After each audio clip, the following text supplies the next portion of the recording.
ಒಂದ್ ನಿಮಿಷ ಯಾರು ಕೂಡ ಅವ್ರನ್ನ ದೂಷಣೆ ಮಾಡ್ತಾ ಇಲ್ಲ, ಮತ್ತೊಂದಿಲ್ಲ. ಒಂದ್ ನಿಮಿಷ ಯಾಕೆಂದ್ರೆ ಅವರು ನನಗೆ 35 ವರ್ಷ ಗೆಳೆಯರು, ಸ್ನೇಹಿತರು ಅದೆಲ್ಲ ಇದೆ. ಅದೇನೇ ಇರ್ಲಿ ಕೆಲವು ಸರ್ ಇವಾಗ ಏನು ಆಗವರೆಗೂ ಏನ್ ಹೇಳಿದ್ದಾರೆ ಅಸಹಕಾರ ಅನ್ನೋದನ್ನ ನಾವು ಮುಂದುವರ್ಸ್ಕೊಂಡು ಹೋಗ್ತೀವಿ. ಯಾವುದೇ ಕಾರಣದಲ್ಲೂ ಆದ್ಮೇಲೆ ಈಗ ವಾಣಿಜ್ಯ ಮಂಡಳಿ ಈಗಾಗಲೇ ಕಂಪ್ಲೇಂಟ್ ಕೊಡ್ತಾ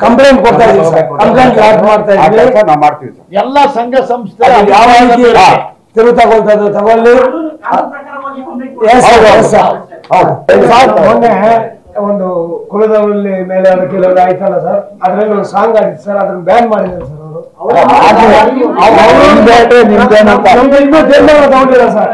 ಈಗ ನಾಯಕ ನಟರೆಲ್ಲ ಕರೆಸ್ತಾ ಇದ್ವಿ, ಅದೆಲ್ಲ ಆದ್ಮೇಲೆ ಮೀಟಿಂಗ್ ಆದ್ಮೇಲೆ ಅವ್ರ ಸದ್ಯ ಮೇಲೆ ಇದ್ದಾರೆ ಸರ್ ಇಲ್ಲಿವರೆಗೂ. ಸರ್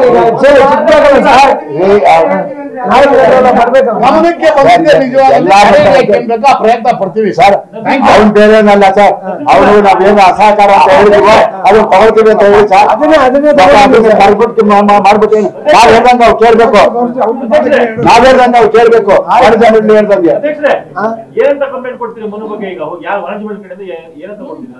ಅದೇ ಈಗ ಅದು ಆಡಿಯೋ ಇದು ಬಂದಿದ್ರ ಅದ್ರ ಮೇಲೆ ಕಂಪ್ಲೇಂಟ್ ಬೆಲೆ ಕೆಟ್ಟದಾಗಿ ಹಿರಿಯ ನಟರುಗಳ ಬಗ್ಗೆ. ಆಮೇಲೆ ಈ ಹಿಂದೆ ಅಣ್ಣ ನಟನೆಯ ಚಿತ್ರಗಳಿಗೂ ಕೂಡ ತುಣುಕುಗಳನ್ನ ಕೆಟ್ಟ ಪದ ಬಳಸ್ಕೊಂಡು ಮಾಡಿದ್ರಲ್ಲ, ಅದನ್ನು ಸೇರಿಸಿ ಕೊಡ್ತಾ ಇದೀವಿ. ಆಲ್ರೆಡಿ ಕೊಟ್ಟಿದೀವಿ, ಈಗ ಇನ್ನೊಂದ್ ಸರಿ ಸೈಬರ್ಗೆ ಮತ್ತೆ ಪೊಲೀಸ್ ಕಮಿಷನರ್ಗೆ ಕೊಡ್ತಾ ಇದೀವಿ. Thank you sir.